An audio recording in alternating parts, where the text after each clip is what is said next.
Good morning. Great question from a wonderful family in our church that I get to answer today. Here's the question. We recently got a dog, the cutest dog. His name is Watson. By the way, that's a great name for a dog, Watson. And we love him. My boys want to know if dogs go to heaven. Well, do dogs go to heaven? What's the old 1989 animated film musical, All Dogs Go to Heaven? So I guess we can say all dogs go to heaven, and there's our answer. But that's not actually our answer. So, first of all, pets are awesome. They're a great gift from God to us, and they're great stress relievers. For some of us, maybe they're stress givers. But nonetheless, we probably love our pets and love our animals, and that's a wonderful thing. So first thing I'd say is thank God for your dog, and I'm glad Watson's a great dog for your family. To answer the question, there's a few things we have to consider. The first is probably what we mean when we say heaven. That's the first thing, the nature of heaven itself. And let's just say briefly that heaven, as in what heaven is right now, is immaterial. So when someone dies, their soul leaves their body and they go to the afterlife. They go to what we often refer to as heaven, or they go to hell. And that means that they go to a spiritual abode that is disembodied. They don't have a body in that context. That's not where they'll be forever. It's not their final resting place. Their final resting place will be if you're a believer, will be on a new heaven and a new earth. Now that does have material to it. That is substantive. And we know that from both the descriptors of it in the text, but also we know it from the nature of what populates it. And so we know because we see Jesus' glorified body and we're promised a resurrection body. And so there's a physical dimension that is part and parcel with what it means to live in the new heaven and the new earth. And so that's looking forward. So that's a future recreation of all things where our earth that we live on now gets reconstituted at the end of all things. And we live on that reconstituted earth in a new glorified body. Physical, but obviously it has capacities to do different things than what our physical limitations are now, and it doesn't age and corrode and devolve like our physical bodies do now. So for now, just file that away, that when the question's asked, do dogs go to heaven, we should probably take that to mean, will Watson or will my cat Apricot, bless her heart, be in the new heaven and the new earth, because that's where beings will be with bodies. So will Watson have a glorified canine physicality?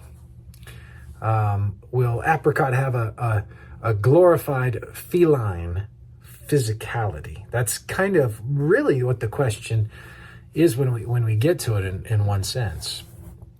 I suppose it could not be a glorified thing, but it would mean then, are they going to die? Are we going to have pets that die then in the new earth? And that doesn't seem to map onto the nature of eternity and death. So we have to sort of put that there and just leave that. We'll come back to that. And we have to kind of talk about a second thing, and that is, what's the nature of an animal versus the nature of a human? And the first thing you want to note is that all things that are alive in one sense have a soul. And what I mean by that is it seems philosophically the case that all things that have life have an immaterial something that is animating that life. Now, don't hear when I say soul that means that which goes on consciously forever. I don't mean that. But what I mean is that life is more than physical. Life is actually animated immaterially in a very real way. And I think that's probably the case with animals. It's certainly the case with humans. But that doesn't mean that an animal soul and a human soul are of the same kind of thing.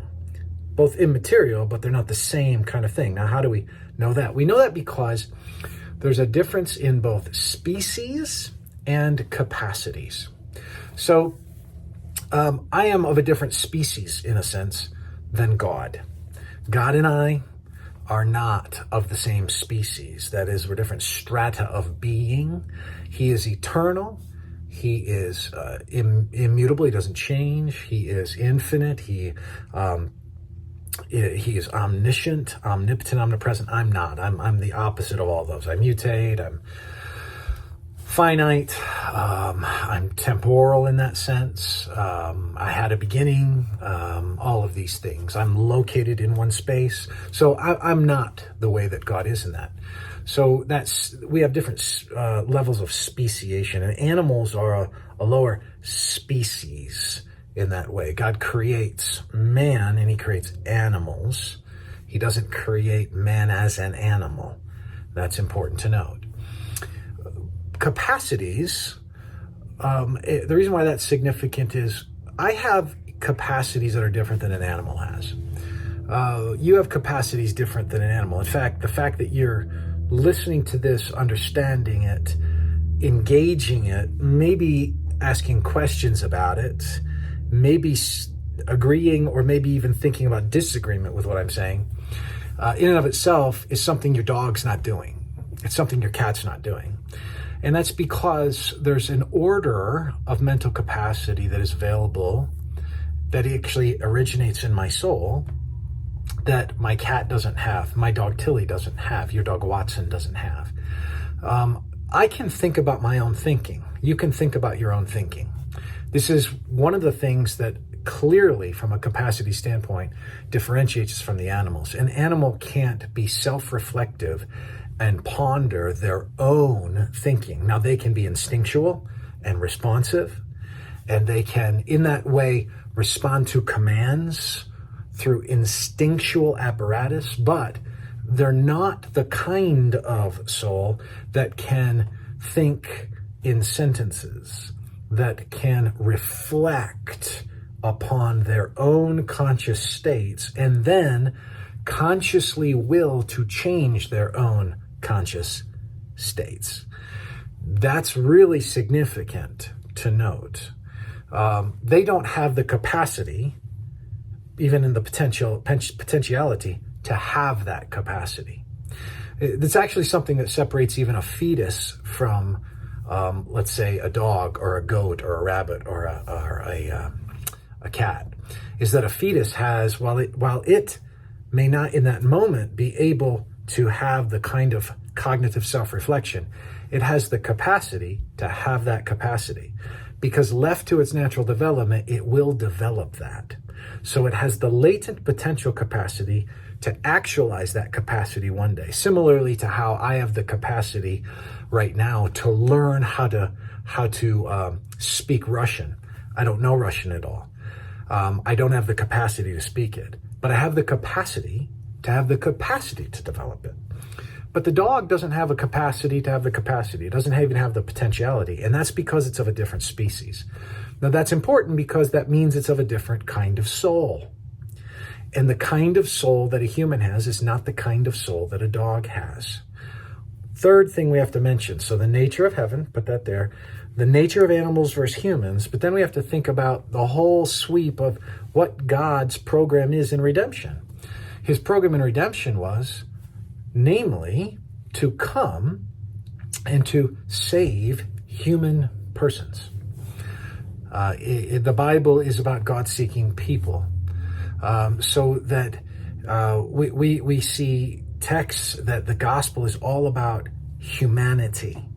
It is all about our response to him as humans. And so we enter into that drama of redemption.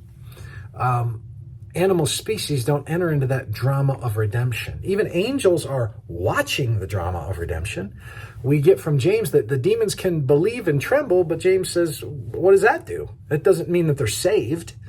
It's not for them. The drama of redemption is not for them. The drama of redemption is for humans on this ark. That we move from creation to fall to redemption to recreation. And so we recognize three things so far. The nature of heaven is disembodied, then one day embodied, but that the glorification of our bodies is kind of something for humans. That there's a difference in species and capacities between the nature of human souls and animal souls. And there's a whole drama of redemption that is all about humans entering into a relationship with God. Now, we do get verses like this, picturing the new heaven and new earth. So listen carefully. For behold, I create new heavens and a new earth. This is Isaiah 65, 17 through 19. And the former things shall not be remembered or come into mind, but be glad and rejoice forever in that which I create. For behold, I create Jerusalem to be a joy and her people to be a gladness. I will rejoice in Jerusalem and be glad in my people. No more shall be heard in it the sound of weeping and cry of distress. Then we get in Revelation 7:17. For the Lamb in the midst of the throne will be their shepherd, and he will guide them to springs of living water, and God will wipe away every tear from their eye. And then Revelation 21, right after it talks about the new heaven and the new earth, we read he'll wipe away every tear from their eye, and crying death shall be no more. Neither shall there be mourning, nor crying, nor pain any more, for the former things have passed away. Now, on the new heaven, new earth, I suspect there will be animals. We get the language of a lion laying next to a lamb. I think that certainly is a metaphor in the sense of saying, like, there's going to be peace. These creatures where the lion would just devour the lamb today and eat them for lunch. It's going to be a place of peace. But there is this indication that there'll probably be animals in there on this civilization. And why not? But all indications seem to lead that they would be newly created animals for the new heaven and the new earth. Now that might make us sad, and that's why I read those texts. You might say, but we love Watson. We'd like to have Watson on the new heaven. I know. I'd like to have Apricot. She's wonderful on the new heaven, new earth. But what we learn is that the way that we view things now is not the way we'll view them then. That we won't look and lament the things that now we would look at and say, well, that would make us sad.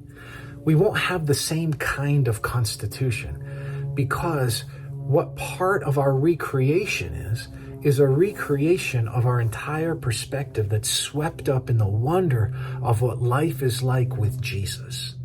And so you won't be in eternity wondering what Watson's up to or wondering why we don't have Watson. Instead, you'll be enthralled with Christ. You'll be enthralled with fellowship with him. Your whole constitution will be changed. So, will dogs go to heaven when they die? No, they'll cease to exist. They're not the kind of eternal soul. But you won't lament that. And they are his gift to you to pet, love, feed, play, walk, run with, and enjoy, as what the Bible teaches us is part of his common grace of creation for us today. So enjoy Watson.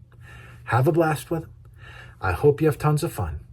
And eternity won't be the less because it's Watson less.